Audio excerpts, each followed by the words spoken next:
छूने पर मार दिया जाता है। तो हमारे हिस्से में आज तक क्या आया? जिन लोगों को हमने ताकत दी, जिन लोगों को हमने ताकत देकर विधानसभा और इस देश की पार्लियामेंट में भेजने का काम किया है, उन लोगों को बनाने के बाद बताइए हमारे हिस्से में क्या आया? अरे जब हमारे हिस्से में आज तक लाचारी, बेबसी, जुल्म, जाति, अत्याचार आया है, तो फिर हम इन लोगों को मौका क्यों दें? मैं आजाद समाज पार्टी का एक छोटा सा कार्यकर्ता होने के नाते सिर्फ आपको इतना कहने के लिए आया कि लंबे समय से इस 70-72 साल की राजनीति में आप लोग दूसरों को मौका देते आए हैं। सिर्फ एक बार आजाद समाज पार्टी भीम आर्मी के लोगों को मौका देकर देखिए, आप लोगों को किसी के सामने झुकने नहीं दिया जाएगा। आपके द्वार पर चलकर भीम आर्मी का कार्यकर्ता आएगा और आपसे पूछेगा कि बताइए आपकी समस्या क्या है, बताइए आपकी परेशानी क्या है। आपकी परेशानी का, आपकी समस्या का समाधान करने के लिए हम लोग तत्पर हैं और तैयार बैठे। सिर्फ आपको एक बार एडवोकेट चंद्रशेखर आजाद साहब के हाथों को मजबूत करना चाहिए।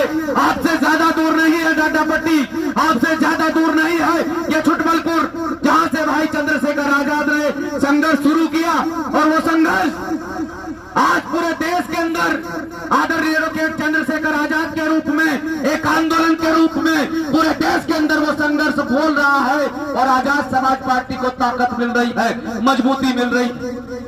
तो आपका नेता, आपके घर का, बगल का, आपके पास का नेता जो है सदन में किसी भी प्रकार से चुपचाप नहीं बैठता है, आप लोगों की आवाज को हमेशा बुलंद करने का कार्य करता है। तो आप लोगों को भी सोचना चाहिए कि जो नेता आपके घर से, आपके आंगन से निकलकर दिल्ली में जाकर बैठ गया है, उस नेता को इतनी ताकत दो, इतनी ताकत दो कि अगली बार और इसी 2027 के चुनाव में इतनी ताकत दो कि इसी 2027 के चुनाव में उत्तर प्रदेश में भाई चंद्रशेखर आजाद के रूप में मुख्यमंत्री देखने को मिले। और उसके बाद जब लोकसभा का चुनाव आए तो इस देश के प्रधानमंत्री के रूप में भाई चंद्रशेखर आजाद जैसी शख्सियत देखने को मिले।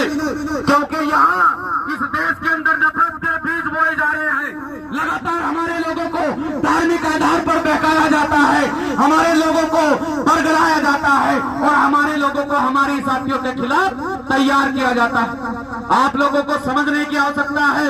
मैं तो सिर्फ इतना कहना चाहता हूँ कि आज समय है मेरे नौजवान साथियों, आज समय है भाई चंद्रशेखर आजाद को ताकत देने का।